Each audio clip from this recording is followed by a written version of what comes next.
how do we as human beings lose weight?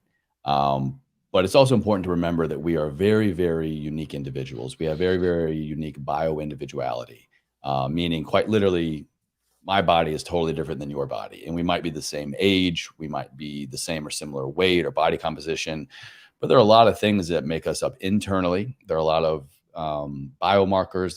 There's a lot of family history, epigenetics. There's a lot of lifestyle that goes into and beyond what we can just immediately see and measure. And so I know that might kind of sound on both ends of the spectrum, hypocritical. There's stuff that we know works for humans, and there's also the fact that we need to remember, hey, you are different than me, kind of thing. Yep. But it's a good place to start.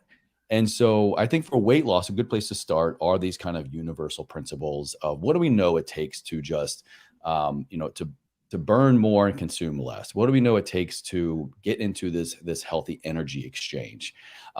Step one in anything, and especially when it comes to weight loss, is awareness.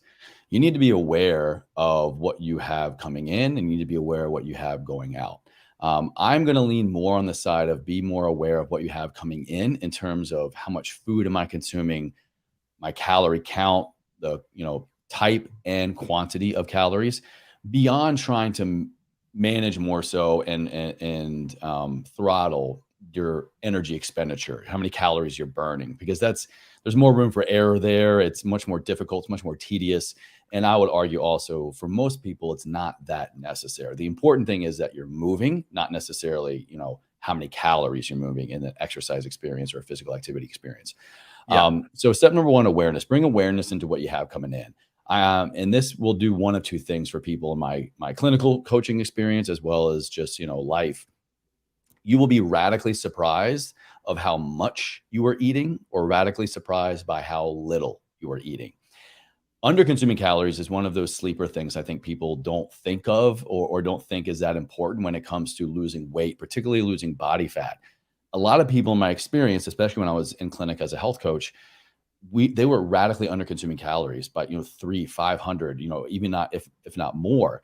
And when you're consistently under consuming calories, consistently under when you're giving yourself not adequate nutrients on a regular basis, the body, it begins to kind of hold on to body fat a lot more, because we're in this kind of, I'm sure your people have heard fight or flight. We're in this, the scarcity kind of physical aspect. And so the body thinks that it's not going to get enough food that it needs. So I'm going to hold on to body fat. I'm going to store more body fat and hold on to it longer.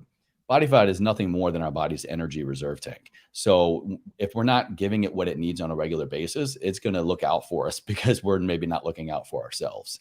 So under consuming calories, you might have this realization after bringing awareness into what you're eating. And by that, I just mean a simple thing like a food log. It could be, I had breakfast, lunch, dinner, 2 snacks. I ate at these times. Or you can even get into calorie counting, macronutrient counting, things like that. There's kind of a lot of different ways to do that, but just be aware of what you have coming in. Because I think, like I said, under consuming is very, very, it's like a sleeper agent, basically. And you might find, which is very weird, that you need to actually begin to eat more calories. You need to bring up your daily caloric intake, so that your body can begin to let go of body fat, before you ever even begin, burning more calories or losing calories.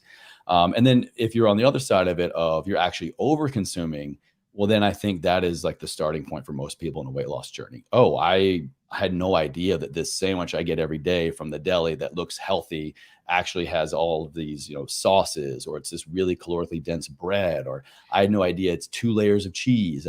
So just, you might be finding these little things that are sneaking into your nutrition, into your diet, into your food choices, that is more than you need or want. And you can begin to just slowly eliminate those. And, that over time, we know the slow reduction, consistent reduction of calories over time, we need about, if you want to lose, 3 to 5 pounds a month, you need to be dropping for about 500 calories a day. So, there's your extra cheese, there's your extra mayo. I mean, there are your extra little snacks, maybe, like nuts and things like that are easy little quick snacks that people don't realize are very calorically dense.